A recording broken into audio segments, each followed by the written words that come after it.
By the way, if it wasn't obvious, spoilers for Let Him Go. Alright, so Roblox's most interesting psychological story game, Part 2. Picking up where we last left off at probably the most human and empathetic part of the game. After you talk to all the NPCs again, then this happens again. And you go to your bed, and now you're in the same place that you were last time. But this time you have to go forward. And you get teleported to a place that is oddly familiar. Alright, well, Fire Ring is having a birthday, so... Bro, what? And then things seem to take a scary twist. Then you wake up, and it's yet another nightmare that you just passed. So you go out and do your usual quests and all that stuff, with even more depression. But instead, the NPCs are not normal, and something is turning against Spawn. So after you speak to all of this, the usual happens, you don't feel good, and you go to your fucking bed.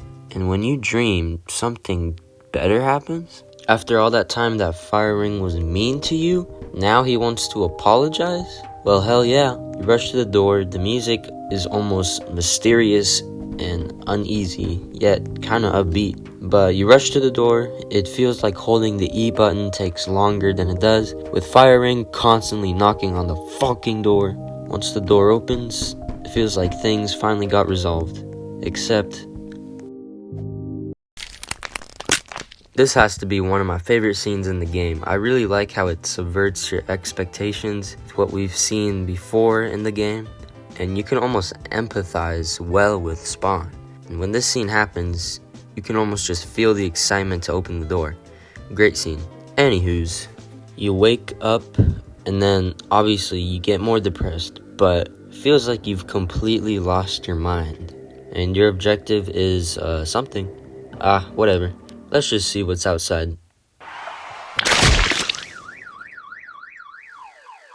Oh, damn. Fire Ring? Yeah, so not the happiest ending. So, yeah, that's it for Let Him Go. What an interesting, confusing feeling game that is a story game. And you know what? There's actually more to this game that I will talk about in another video. But other than that, is this game actually good? It's kind of a sensation with YouTube, and it has spawned some animations. But from my experience of playing this game, I think it's good. Out of all the story games out there on Roblox, I think this might just be the best one. Although it's kind of its own category of story games paired to these ones with its tropes. But I like how Let Him Go subverts your expectations and makes you kind of empathize with the main character. The pacing is good with the plot points. The NPCs you talk to in the game sound human enough, so they're good. The aesthetics, as you can tell, are a homage to old Roblox, except in a way kind of has its own aesthetic and feel that kind of feels relatable but off. So it's good. And we can't forget the Banjo-Kazooie ad dialogue voice. And the music does its job. The story, while pretty confusing, I think it kind of adds to the mystery.